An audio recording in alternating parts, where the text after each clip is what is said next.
Hi, everybody. Welcome back to the Civic Forum. My name is Rory Truex. I'm an associate professor in the Department of Politics and School of Public International Affairs at Princeton University. I started the Civic Forum this past summer as a place and space for people to think about the bigger picture issues facing democracy in the US and elsewhere. A lot of our sessions this past summer were focused on authoritarianism and what I view as the authoritarian turn under Donald Trump. And while those sessions were informative, they also, frankly, were a bit depressing, a fair amount of doom and gloom. And so moving forward, I'd like to feature more voices on this podcast from people who are really thinking about change and political reform, and not to put too fine a point on it, but thinking about how we might actually make America great again. And the first person that came to mind, someone I've been reading for a long time and have long admired, is Lee Drutman. Lee is a senior fellow in the political reform program at the New America Foundation. He's a political scientist by training, but a political reformer at heart. He's the author of a book. I promise no doom and gloom, but Lee's book is actually titled, it has the word doom in it, but there's a solution here. It's called Breaking the Two-Party Doom Loop, the Case for Multi-Party Democracy in America. And we're going to talk about that book today. Lee also runs an organization called Fix Our House, which is dedicated to promoting proportional representation in the United States. And he's the host of a really informative podcast called Politics in Question, which is about political reform and change. Frankly, significantly better than this podcast. So I would recommend that you listen to Lee today for an hour and then subscribe to his podcast afterwards. He also writes the Substack under current events. Thank you, Lee, for joining me today. I really appreciate you coming. Well, thank you, Rory. I appreciate that kind introduction.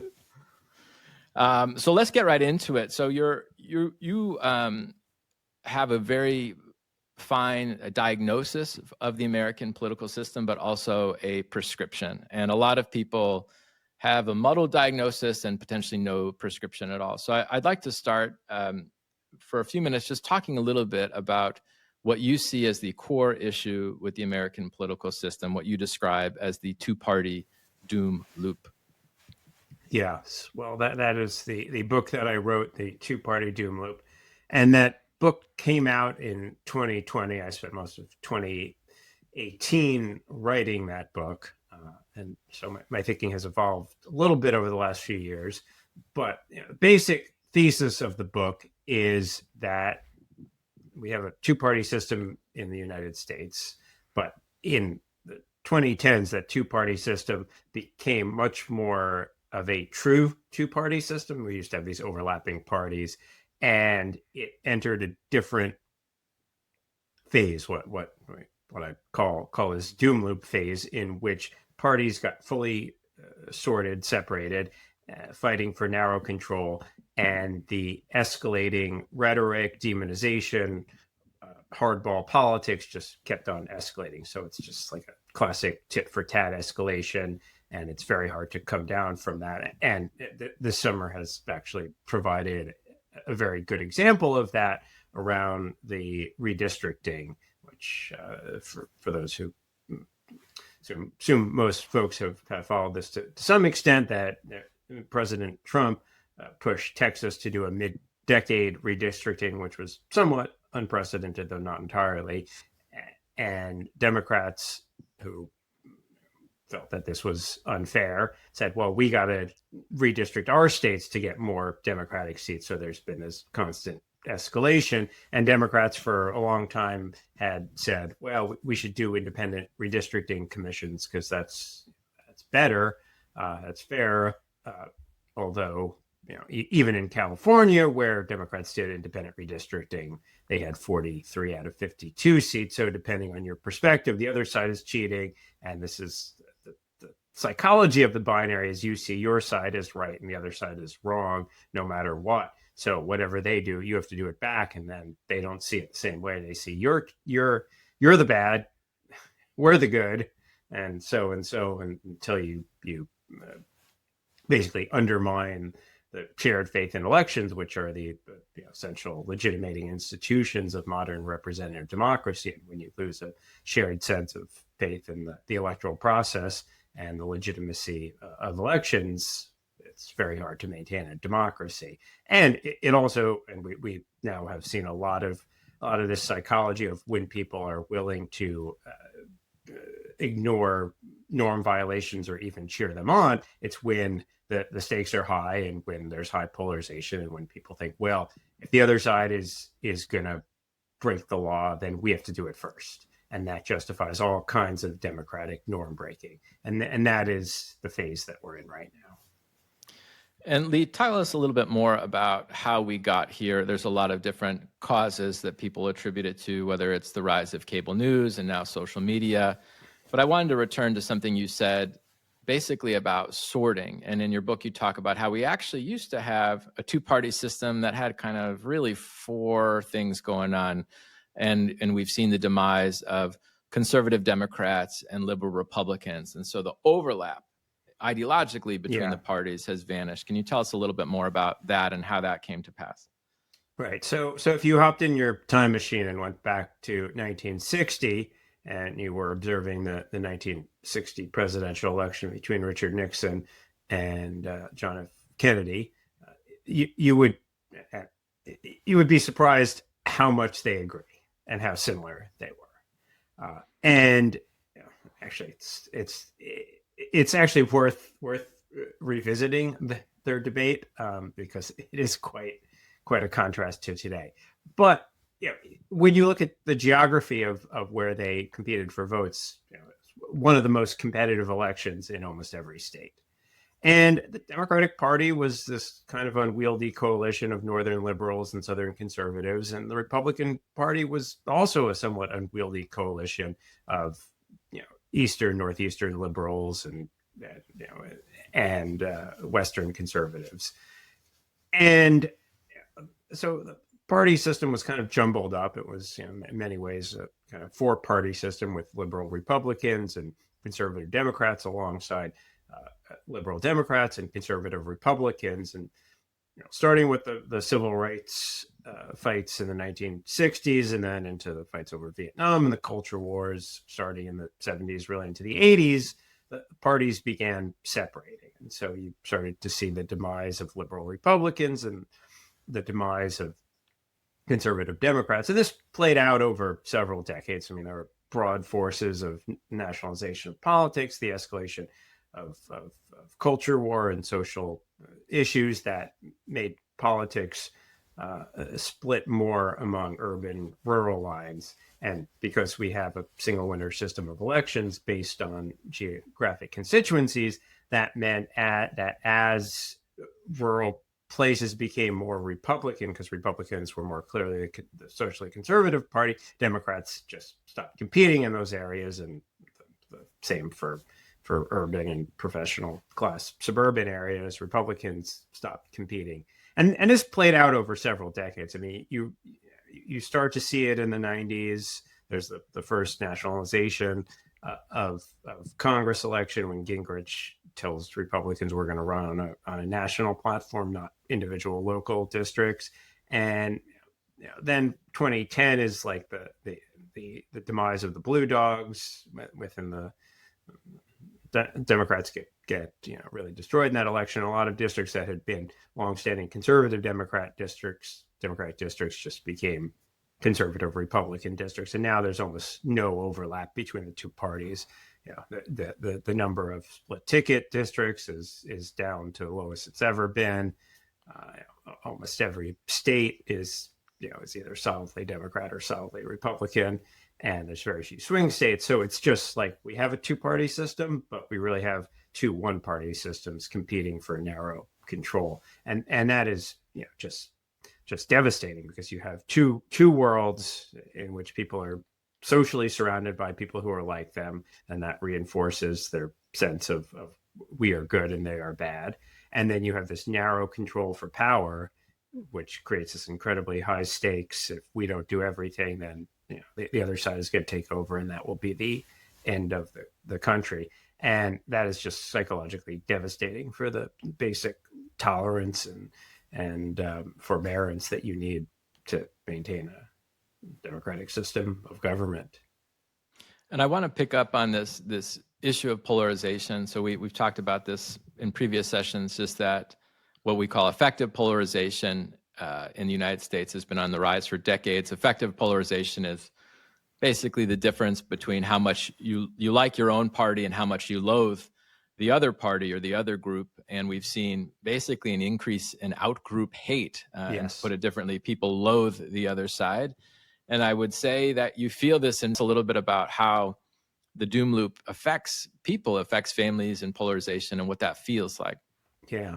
Well, I mean, so the way we feel about each other is in many ways downstream from the political rhetoric that we're getting from elites, from political leaders, from media figures. And one of the challenges in this politics of two parties fighting for narrow control is that both of the parties are actually pretty broad tents. I mean, you think about this country of 330 million people, to have just two parties is a real constraining of the diversity of viewpoints. So the way that the parties have held together is by saying, well, you may not agree with Democrats on every issue, but Trump is evil. Well, on the Republican side, well, you may not agree with Democrats on on Republicans with every issue, but Democrats are evil.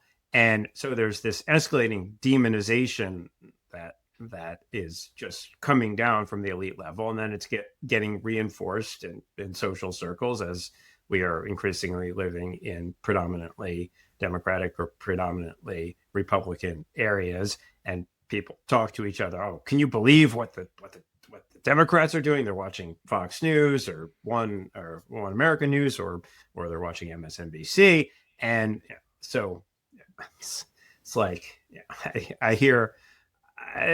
From people, oh, can you believe how evil Trump is? Like, that's all I hear.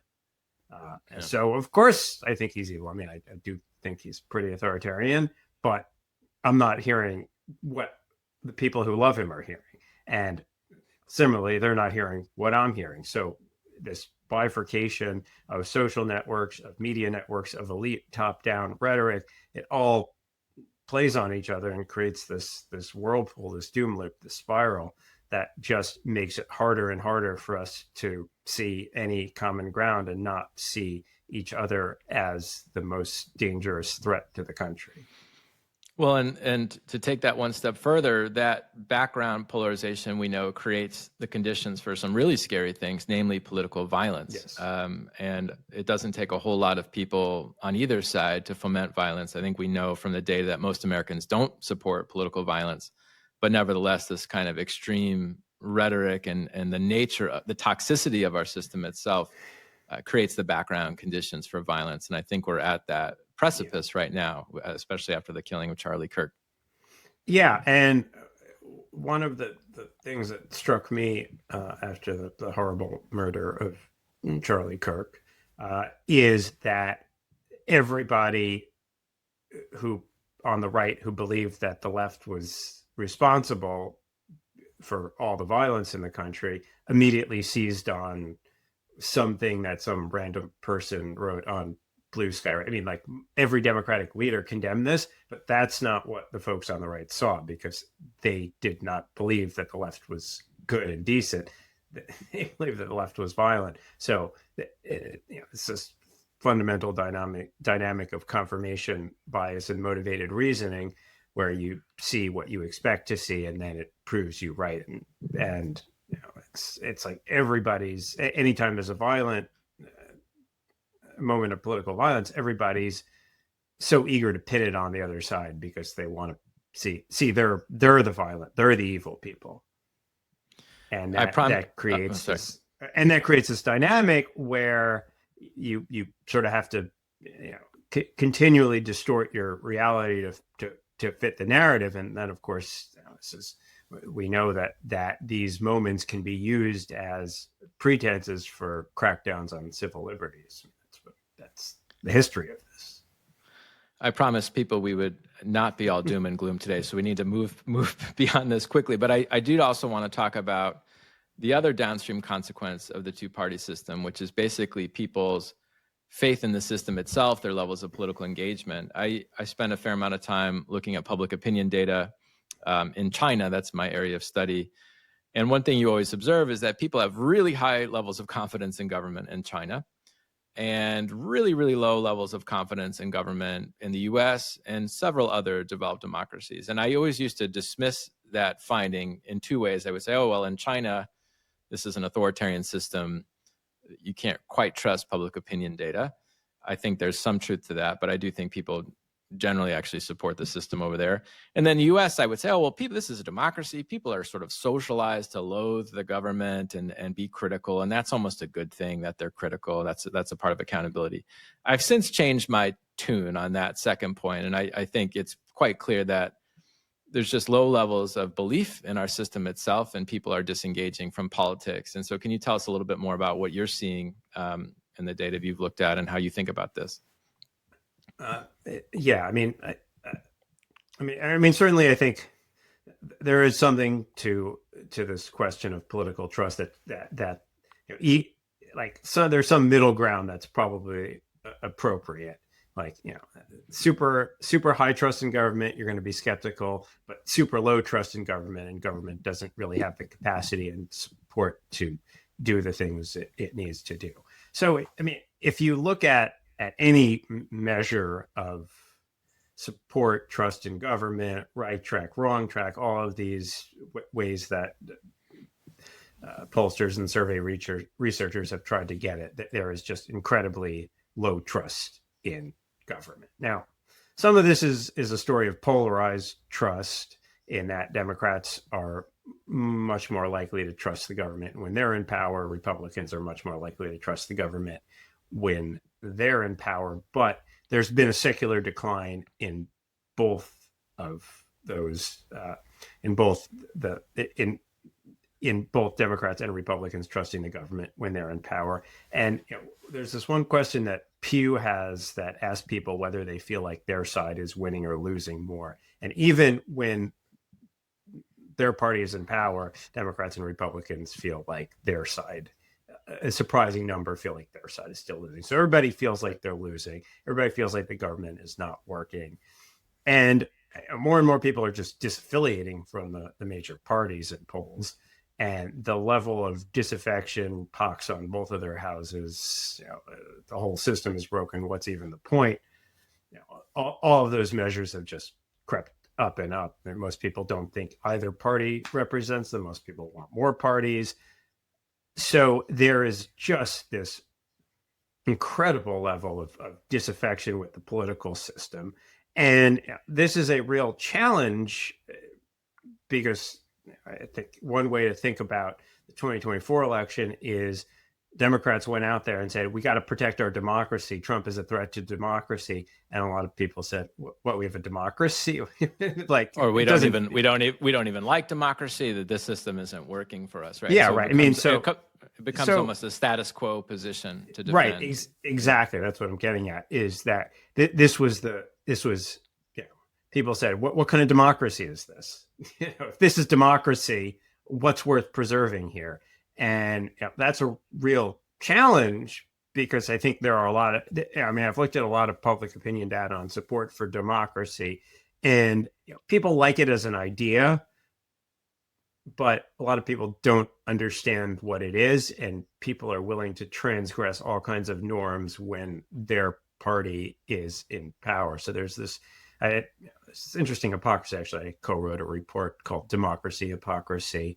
It was with the president of Democracy Fund, and looking at this inconsistency that, people say, oh, checks and balances are good. But then when confronted with a scenario in which their party violates checks and balances, they say, oh, well, okay, that's probably justified. So again, there's there's this sense that, well, if the other side is evil, then it's justified. And the more people feel negatively about the other side, the more likely they are to support their side doing these kinds of transgressions. And over time, as people see all this, you just start to lose faith in the idea that the government can even work. Or you say, well, government is so broken that maybe we need somebody who's just going to come in and do away with the rules, because what norms are we even preserving at this point if the entire system is rotten? Well, the way you've described it, where people are disaffected with the two major parties, increasingly either opting out of politics completely or calling themselves independent or unaffiliated, one would think there's a potential opportunity for a third party. But we've seen over and over again that third parties, whether it's the Green Party, Libertarians, whatever it is, or new parties that emerge out of a candidate, don't quite stick.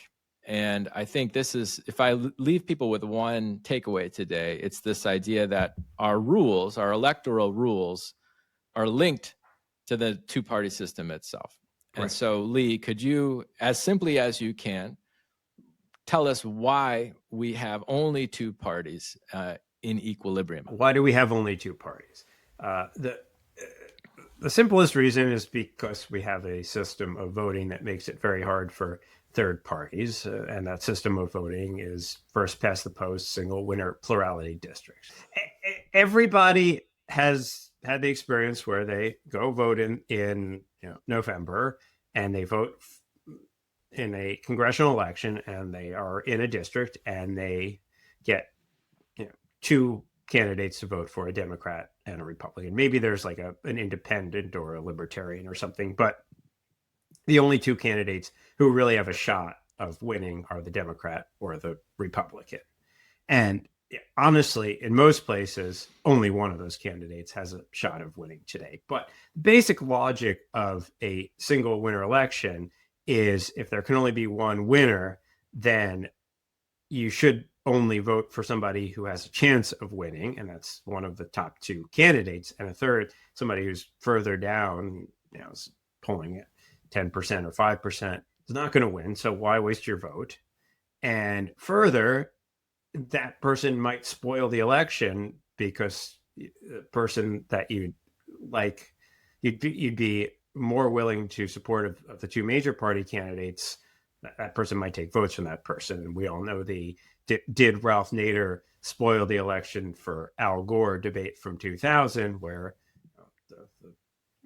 the most people think that the people who voted for Ralph Nader in Florida, had they not voted for Ralph Nader, they would have voted for Al Gore, and Al Gore would have been president, but Gore lost because Nader took away some votes from him. So that's the logic of single winner elections, and political scientists call this Duverger's law, after the imposing French political scientist Maurice Duverger, who was the first to sort of codify the relationship that systems with single winner elections tend to have just two major parties, although the US is the purest example of that. There are the UK and Canada are also first past the post systems. India also, they have more parties for various reasons that we could talk about, but the US is the purest two-party system, in part because we have the Electoral College is a winner-take-all system on top of a lot of winner-take-all systems, and that pushes things towards two parties. And also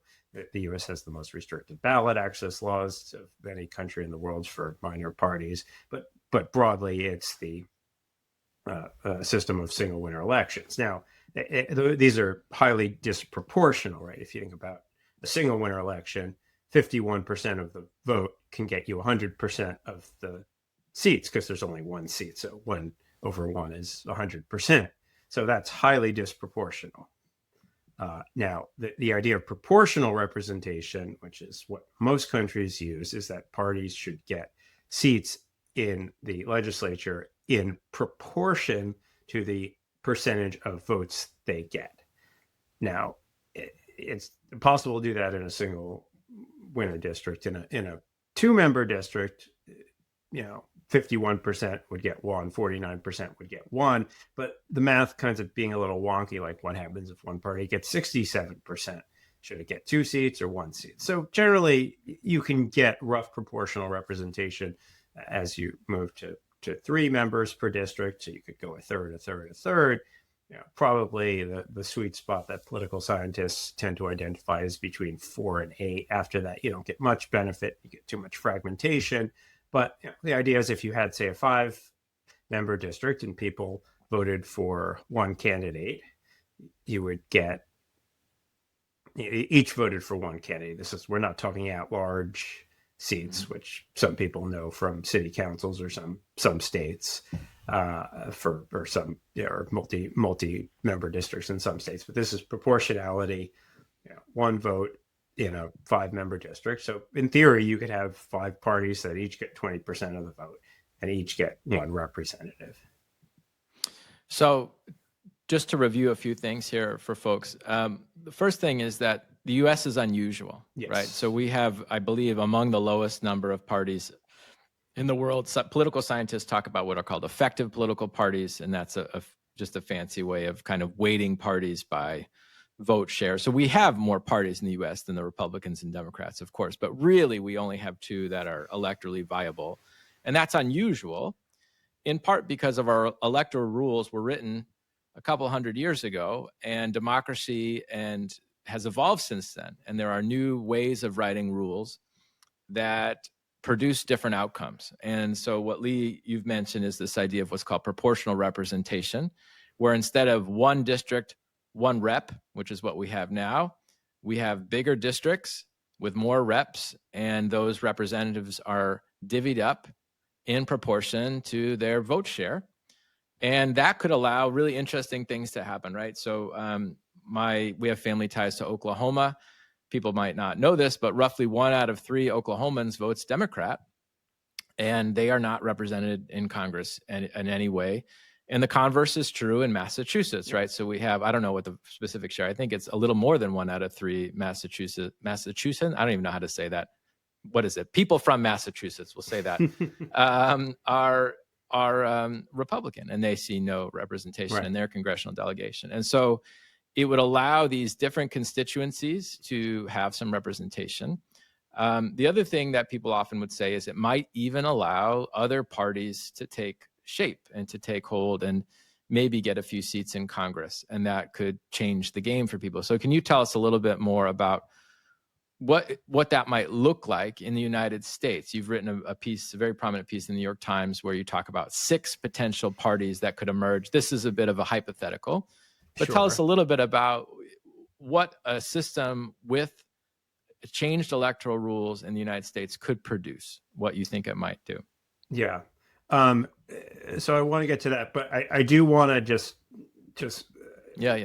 go back and kind of complicate something that you said, that these electoral rules were set a long time ago. And one of the things that people don't understand is that there's nothing in the Constitution that says we have single member districts. In fact, for up until 1842, when we had the Apportionment Act of 1842 that codified single member districts, states used all kinds of varieties of elections.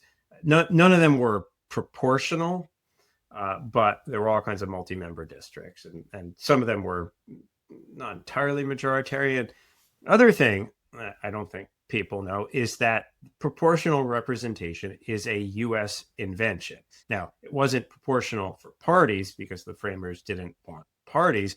It was proportional for states, right? This was the first instance that the states in the House had different sizes, and the question was, how are you going to allocate seats in proportion to state population? So, Thomas Jefferson had a formula, and so you could argue that Thomas Jefferson is actually the inventor of proportional representation. And we use proportional representation for allocating House seats across states. We just don't use it for allocating party vote shares for the House. So I just want to make it seem, I don't want to make it seem like this is, this is something that's going against our tradition. And I certainly read Madison's political theory as supportive of multiple factions, multiple parties. But you asked, what would this look like? Now, earlier in this conversation, I made a point about the parties being these heterogeneous coalitions that are just held together by shared hatred of the opposition. Now, if I look at the Democratic Party, I see these fights within the Democratic Party between the progressives and the moderates, and also there's this sort of blue dog populist faction. To me, these are really 3 different parties that making three different arguments about the direction of the country. They're similar and they might well be in coalition together, but they are not able to make those arguments effectively because they have to answer for what the other people in the coalition, the Democratic Party coalition, big Democratic Party, are saying, as opposed to saying we're the progressive Democrats, we're the populist Democrats, we're the centrist liberal Democrats, all run together, appeal to different voters, and then aggregate their seats up. Similarly, in the Republican Party, in this New York Times piece, I suggested that there are probably three Republican parties. One is the more traditional Republican Party, what I call the Growth and Opportunity Party, classic GOP. It's the classic liberal Republicans. Free markets, free people. Kind of libertarianish, although not extreme libertarian. Then there's the more Christian traditionalist party, which is socially conservative, but also some in some cases tolerant. I mean, I think if a lot of church communities are quite welcoming of immigrants, and then there's the MAGA, true MAGA, America First, like America for Americans, welfare chauvinism, and that is kind of similar to what some of the far right parties in Europe are. They're populist economics and our country for only people who have long heritage in our country kind of attitude. And maybe there would be some other parties that would emerge, but the idea is that then when people go to the ballot box, they say, okay, now I can actually pick the party that matches my values. And one of the things that struck me when I did that initial New York Times piece, there was a quiz that we did in 2021 that asked people what party they would belong to. And I noticed, that piece killed it. I mean, people love that. People love quizzes. But people love saying, now this is a party I could be excited about because I feel like it actually gets me. Practically, we talked about how most districts are not really competitive, and roughly 90% of House districts are basically solidly Democrat or solidly Republican. There's a few toss-up districts, a few lean and likely districts. Well, that all goes away if you have proportional representation, if you have multi-seat, multi-member districts, because guess what? Now there's a bunch of different parties that are competing for your vote. And we look around the world, US has one of the lowest voter turnout rates. And this is partly surprising because the thing that drives turnout is competition. If your vote doesn't matter, one, you're like, what's the point? Why am I going to show up and vote? And two, the parties have no reason to mobilize you. But more competition means my vote matters. Parties have reason to mobilize more supporters. And hey, it's more likelihood that I'm going to be excited about somebody who is actually running. So, people spend all this time, how do we get people to vote? Oh, we need people to vote. How about just give them some meaningful choices that actually matter? That is how you get people to vote and how you get people more engaged. Well, and one of the things that you've written about is how our two-party system basically collapses down all policy issues into this unidimensional space, right? And that means everything from how you feel about the environment to LGBTQ issues to taxation. Everything has to be funneled through the two parties. But that means that there are people that are off axis, right? So that people who are socially progressive but economically conservative don't really have a home, right? And the converse also being true. And so what proportional representation does with the advent of new parties, you could see parties emerge that are focused primarily on the environment or on specific issues. It would just allow people to have new forms of political expression and identity that might, and also create a space for bargaining. And I think that's another thesis of your work, is that right now our politics is so zero sum at the national level, and that we're in the middle of a shutdown right now. There would rather be a shutdown than compromise with the other side. And if we had a more fluid political arrangement potentially that could unlock some of that gridlock that we're seeing. Yeah, and I think there's a lot of artificial disagreement. I mean, when you get under the hood and look at the polls, there's actually more agreement, but the parties are suppressing those issues and are emphasizing the issues where there is more disagreement, and they don't want to make compromises. Now, so when you look around the world, there are a lot of proportional systems, a lot of multi-party systems, and what you see everywhere are coalition governments. And the coalitions change over time as the issues change, as the politics change. And when you look comparatively, you see that people in these countries feel okay about other parties, except the far right. Everybody hates the far right, and the far right hates everybody else. They're kind of out there on their own. And they tend to top out at about 20%. They're sort of the funnel for anti-everything resentment. Now, the question becomes, people say, well, look at parties, in Europe that are extreme parties, like, what are they doing? Like, why are they successful? And they are somewhat successful, but again, they can't get into government without building a coalition. And to build a coalition, that means they either have to compromise some of their extreme values, because they can't take over one of the two major parties as they can in the U.S. and get total power. Well, and one of the criticisms, this is all sounding too good, Lee, so we're going to start to throw some criticisms your way. One of the criticisms of PR, proportional representation, there are a few. One is we get extremist candidates, right? So if you lower the threshold to get a seat, let's say hypothetically you had a district with 10 seats, and that means you only have to get 10% of the vote theoretically to get in.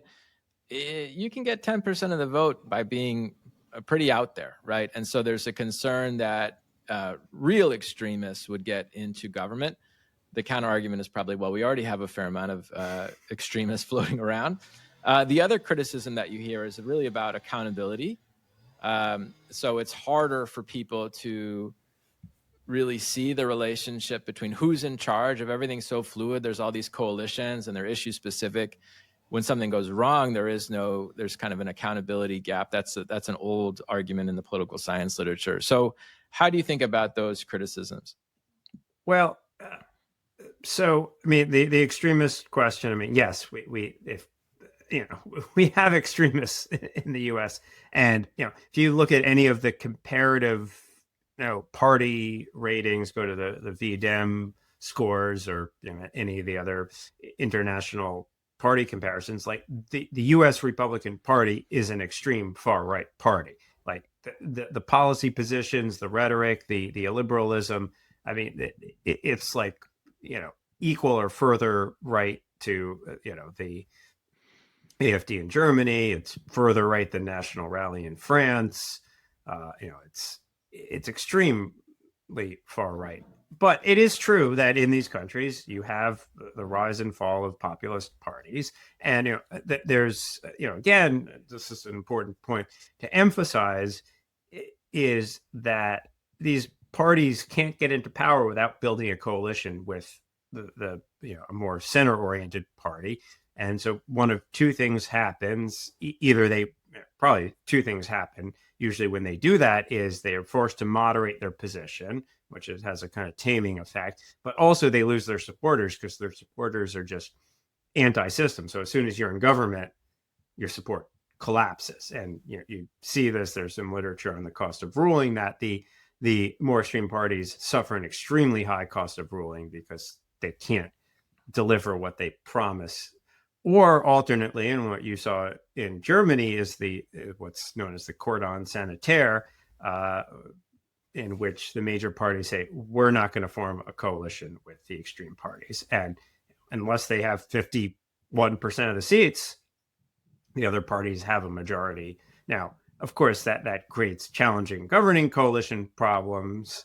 So it's not a permanent solution, but and there are no permanent solutions to politics. Politics is a system in which we work out differences, and so I want to reserve a little space for talking about some of the shared challenges that all of our Western democracies are dealing with. But you asked about the accountability question, and this is like standard responsible party government theory, which is the idea that voters can see who's responsible and then hold that party accountable. Now, the U.S. is a very weird system because it's bicameral plus presidential plus filibuster plus federalism. So it's not like there's clear responsibility in the U.S. And for about 2/3 of the time over the last 50 years in the U.S., we've had divided government anyway. So it's not like one party has been in power.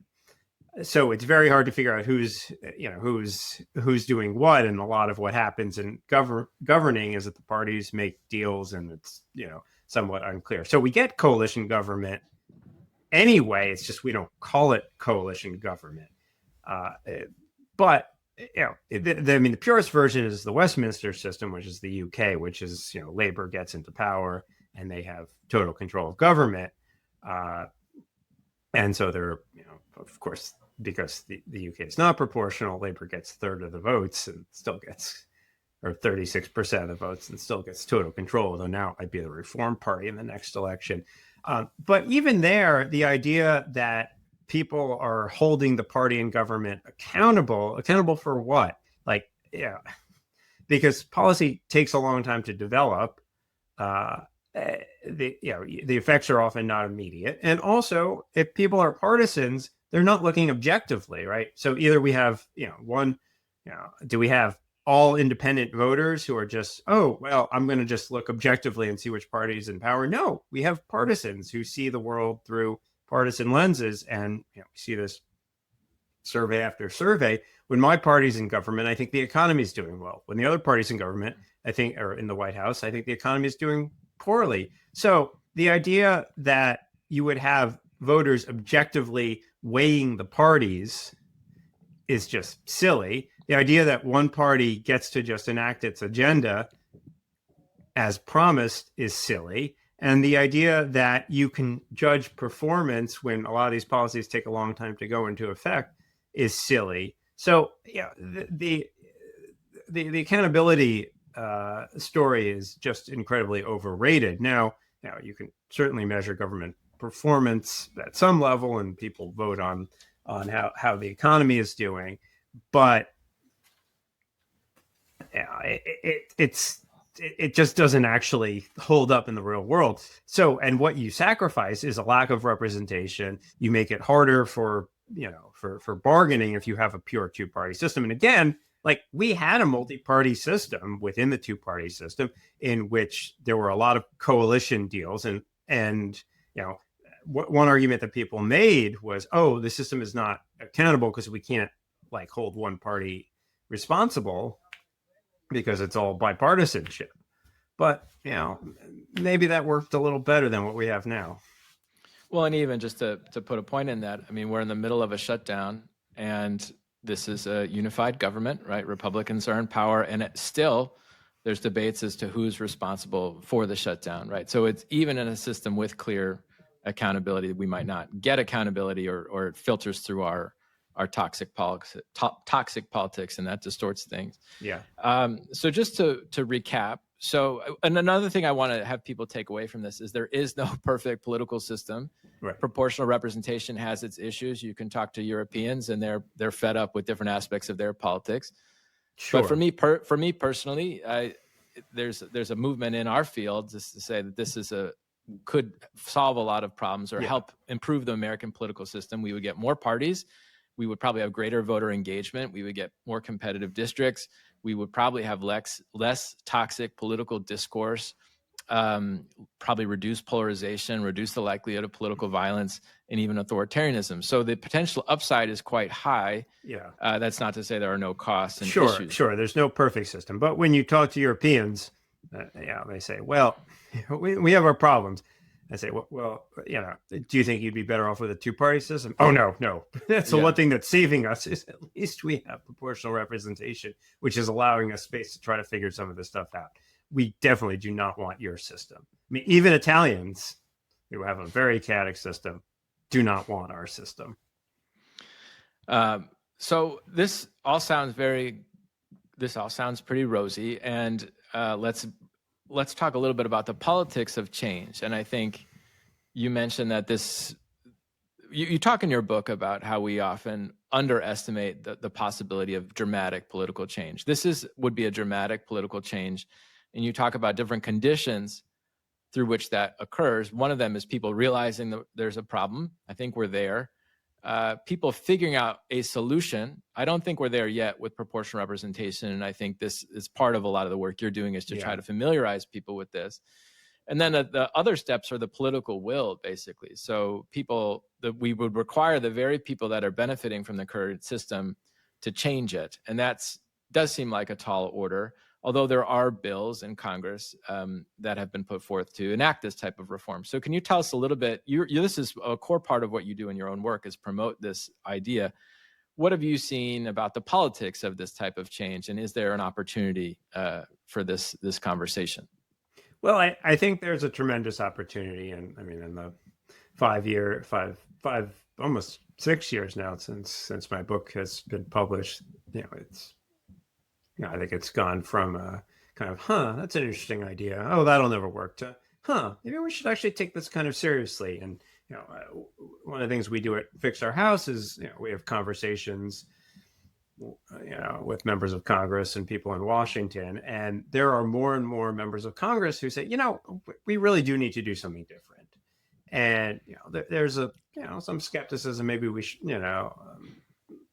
I don't know. We have a lot of questions, but nobody is defending the status quo. Nobody says the status quo is working. And I think more than ever, people are open to really big changes, because it's very hard to defend the status quo. It's clearly failed us. And, we talked earlier about the redistricting, gerrymandering wars of this year that will continue on. I think, something that has come out of that is more and more people say, hey, why do we have these single member districts anyway? More and more people, I think, are understanding that proportional representation eliminates gerrymandering, or basically makes it irrelevant, because gerrymandering is really a product of having these single member districts and a narrow two-party system. So I think it's increasingly clear, and members of Congress. We got elected into the system, but they hate the redistricting every 10 years. And if there's going to be redistricting every 2 years now, they also hate it. Another thing that's changing, we're recording it the week when the Supreme Court is rehearing the Louisiana versus Calais case, which is on the Section 2 of the Voting Rights, which protects against partisan, or protects against racial gerrymandering. And every legal expert expects the Supreme Court to basically create a green light for racial gerrymandering at the end of this. So, so the civil rights community has no longer, was in many ways a defender of single member districts, because it allowed majority minority districts. But if that goes away, then that changes the calculus for the civil rights community, which is important. So there are a lot of things that are chipping away at support for the existing system. And if nobody can make an argument in defense of it, politicians, sure, they get elected under this system, but their lives are miserable.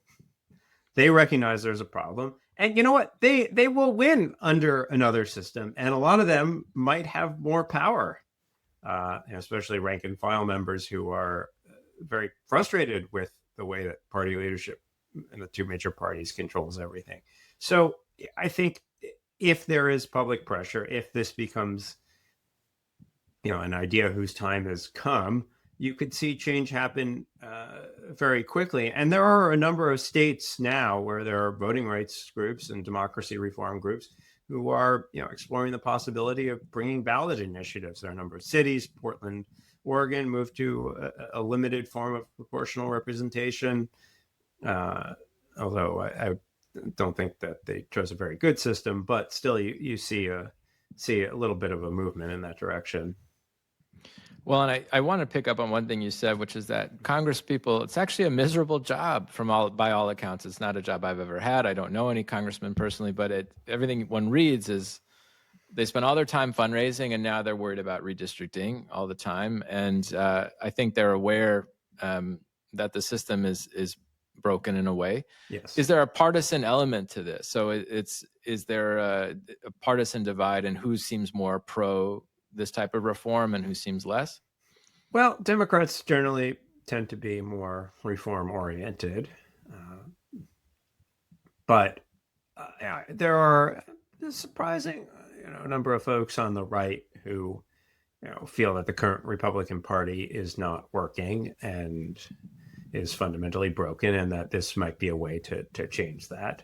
Unfortunately, most of those people are not in elected office right now, but some of them are, and there's some quiet support there. When we talk about proportional representation, this is a pretty seismic shift.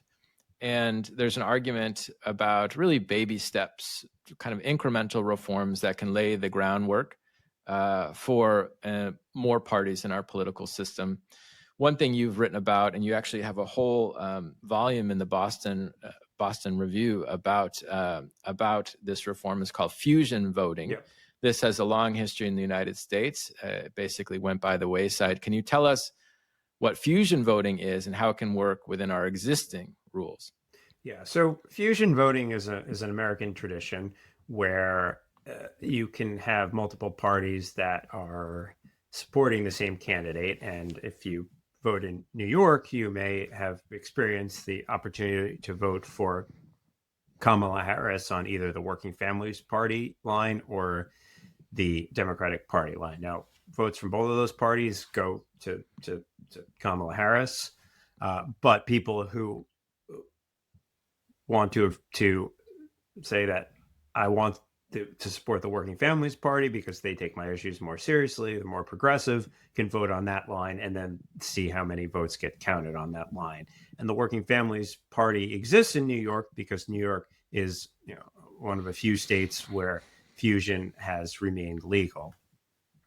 And so there's a long history of the Working Families Party. There was a liberal party for a long time in New York. There's a conservative party, and they have separate ballot lines. And so as a voter, you have a little bit more expression, and that creates third parties, minor parties that actually do some meaningful minor party work. And so of all the states, New York has the highest share of third party votes because it has an active fusion culture. Now, there's a group that I'm involved with, the Center for Ballot Freedom, that is trying to re-legalize fusion voting. And this actually got started in your state of New Jersey in 2022. There was a group of folks in Tom Malinowski's district, 7th District of New Jersey, who, not Democrats, independents and disenchanted Republicans who wanted to support Malinowski but didn't want to support the Democratic Party. So they wanted to create a moderate party of New Jersey, which they did. They tried to endorse Malinowski.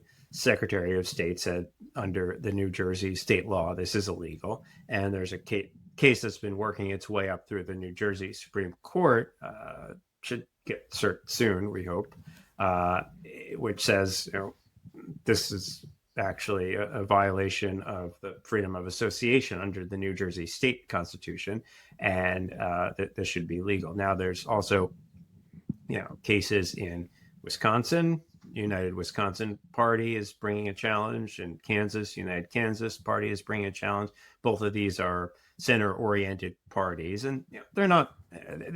They may not be huge, but if they're 5 to 8%, which is what we see in polling, they would be very powerful and important players that would create a home, an identity for a disaffected center, and also would create a centripetal force that says we are the political center, and we are going to endorse whichever party is more reasonable. And that creates a much bigger punishment for extremism, because there are a lot of people who right now are not on board with the MAGA agenda, but don't like the Democrats, and just voting for the Democrat candidate on the Democratic Party line doesn't allow them to signal something. Voting for the Democratic Party on a United Kansas or United Wisconsin Party allows them to signal something. It creates an identity. Political parties are organizations. They are also identities that allow people to find like-minded people and see each other. And right now, with just Democrats and Republicans, there's a lot of people who feel that neither party represents them. They don't have an identity. They don't have a home in the political system, and they just feel kind of, why even bother? Well, one thing that fusion voting does, which you've highlighted, is it allows these smaller parties to incubate and grow. Yeah. And we think that parties can just spring up overnight. The parties we have now have been in place for decades. And so it takes time. It takes multiple election cycles for the organizations to develop, the support to develop. And fusion voting allows these parties to develop, signal a political idea, not play the role of spoiler, right. In hopes that they could become more electorally competitive in the future. Right. And, to the extent that even if we do get proportional representation for the U.S. House or we do it in some state legislatures, there's still going to be a lot of elections that are single winner elections. And those elections would be better if they're a way for multiple parties to coalesce and play a role. And, certainly at the presidential level, there's a way that the parties could signal the coalition that they want to form by joining together to offer their ballot lines to one of the major candidates. One of the things I talked about this summer with Ruth Ben-Ghiat. Ruth is a prominent scholar of authoritarianism at NYU. She wrote the book Strongmen, and we talked a lot about elite defection, right? So we need, but I think the authoritarian moment, the way these moments usually come to pass is through elite defection and Republican elites, people like Adam Kinzinger or Liz Cheney, these sorts of figures. One of the reasons we don't see a lot of defection is because they have nowhere to go. Yes. So if they leave the Republican Party, they're never going to really be Democrats. They don't have a party of their own. And so they're just betting on the fact that the Trump wave will pass and they'll be there in the future. But it is quite the bet to make. And I think for many reasons, we see most Republicans just sort of going along with Trump because they have no place to defect to. And so fusion voting gives this potentially a home to this type of person. Yeah, it's an off-ramp for people who want an off-ramp without going all the way over to the hated Democrats.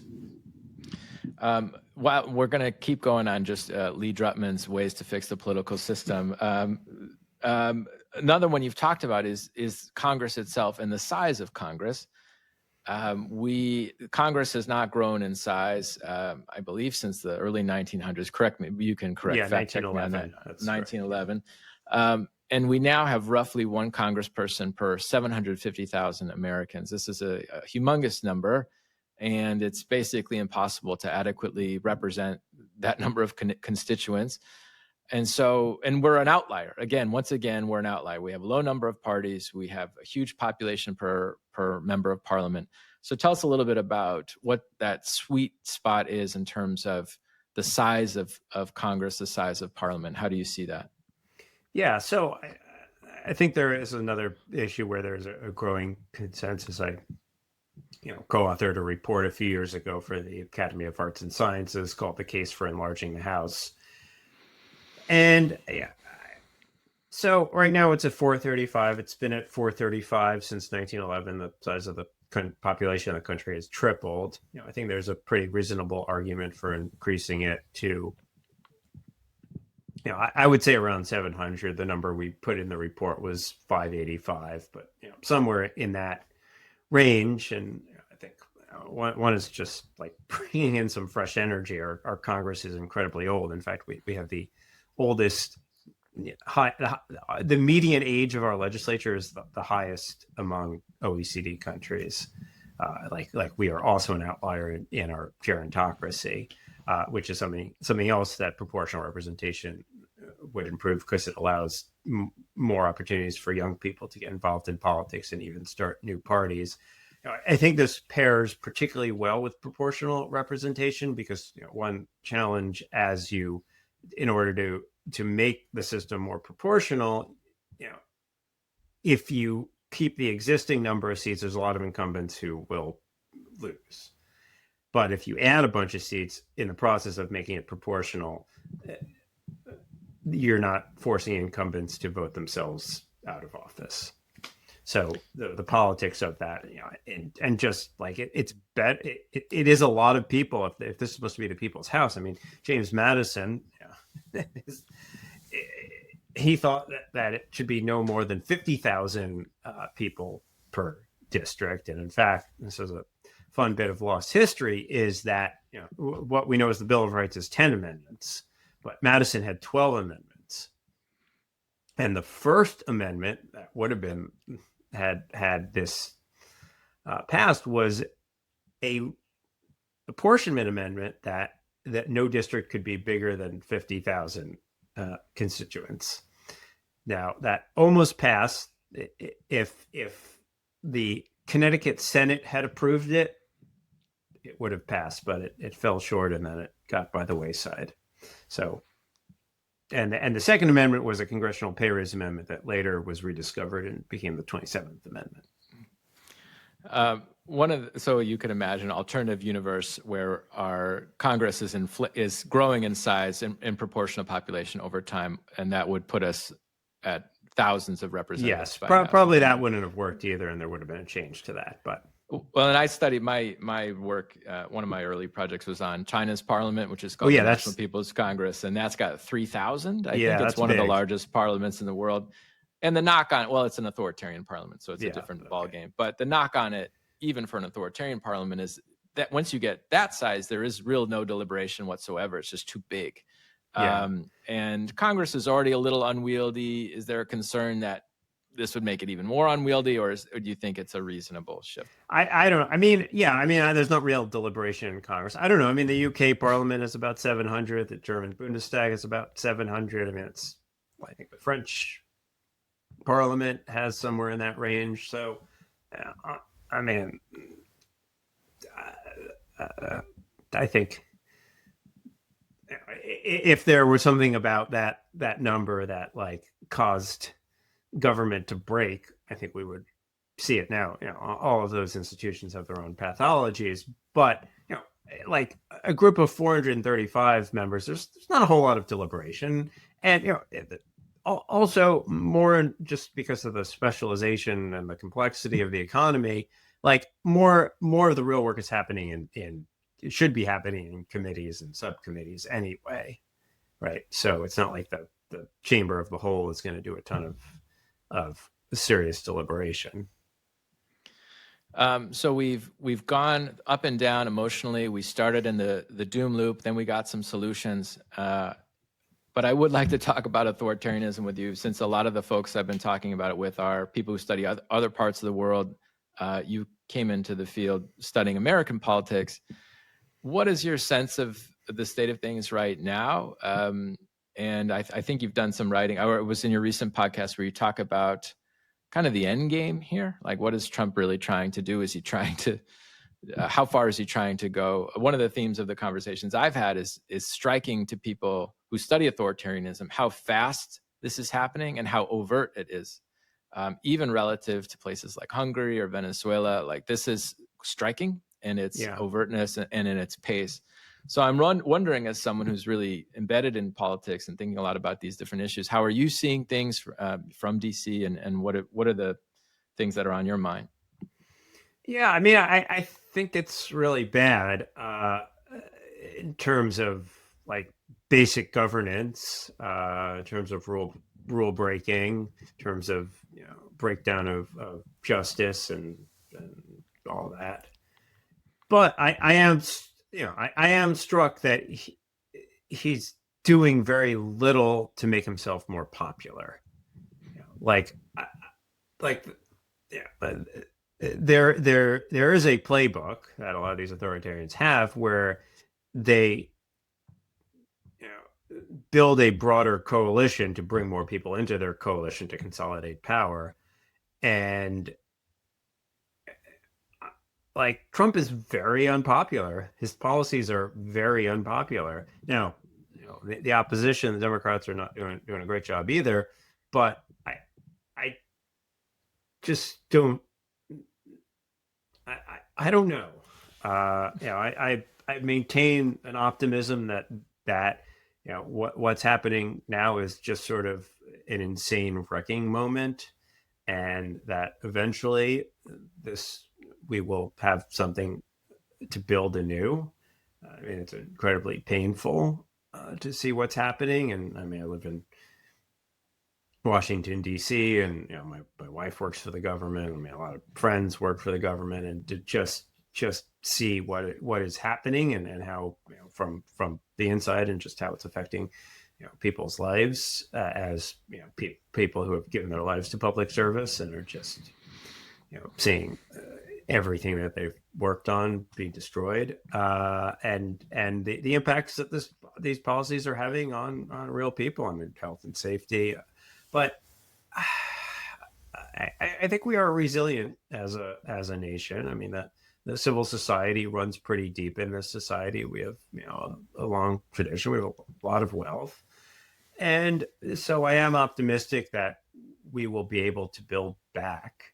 And in some ways, if I want to look on the bright side, I think there was a lot of institutional scleroticism in our system of government, and maybe this allows us to rebuild. I mean, it's not the way I would have cleared stuff away. It's very haphazard and destructive, but it is where we are.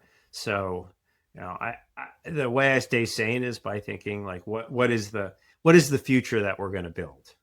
Because at some point there will be an opportunity. Well, thank you for that. And I share that point of view. And my feeling is, well, first of all, on your point about his policies, I think if they were more astute, they would just have policies that are more popular with the poor and the middle class. But instead, they've chosen to take away healthcare, and the gift they are giving to their constituents is ICE and tariffs. Yeah. And I don't think those are actually going to help people's economic circumstances. Yeah, the tariffs seem like an especially like a giant own goal to me of all of these things. Like I just don't understand if the point is you're bringing people's prices down, you would do price controls, you would raise taxes on certain industries, and you would give people free stuff. And then you would spend all your propaganda energy on how much you're improving people's lives. Yeah, and just to go back to your second point, which my feeling is that this is a moment of destruction, but it's also a moment of kind of revelation of the underlying issues of our system. And I think Trump, in a way, is illustrating all the problems at once, right? So the gerrymandering issue, which we've all kind of known about, is front and center. The issues of money in politics and corruption are obvious. Political violence is starting to come to the fore, toxic polarization. So you talk in your book about the solutions, and part of it is people recognizing the problem, and the problem is undeniable now. And so it might create an appetite for the kind of big political reforms and change we need. And that might happen in 2 years, it might happen in 5 or 10. But I view this as a potentially a longer term opportunity in terms of what it reveals about the political system and how it might need to actually be fixed. Yeah, it's an opportunity to rebuild. And I think one of the challenges of any reform is that we all have a status quo bias. The devil you know is better than the devil you don't know.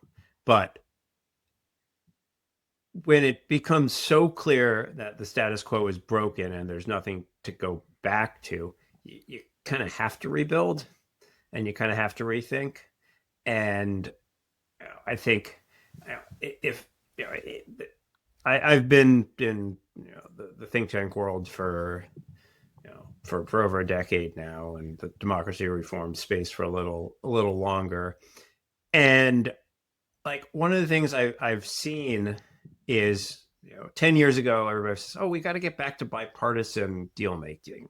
Just gotta get people to talk to each other." And there's still the sense, oh, this polarization, oh, it's a fever that will break.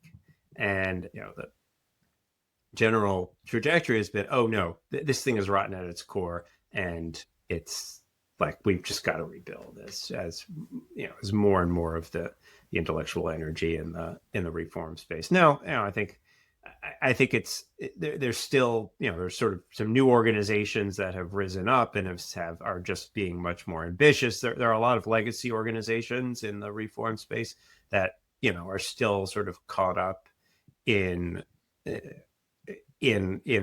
bunch of ideas that just don't work. There's all these people who are monkeying around with primary reform as if that's like some sort of switch, or oh, we just got to get independent redistricting commissions. Although, I mean, that's an interesting switch to see Common Cause and some groups that had said independent redistricting is the answer, to say, oh, well, actually, we support California doing away with its independent redistricting. So I don't know. I mean, like anything, there's a lot of people who have been in a space for a long time and are just sort of trapped by their own mental models of how the world works. But there's new people who are entering who just have a much more clear-eyed view because they were never defenders of the status quo. And I think that is healthy.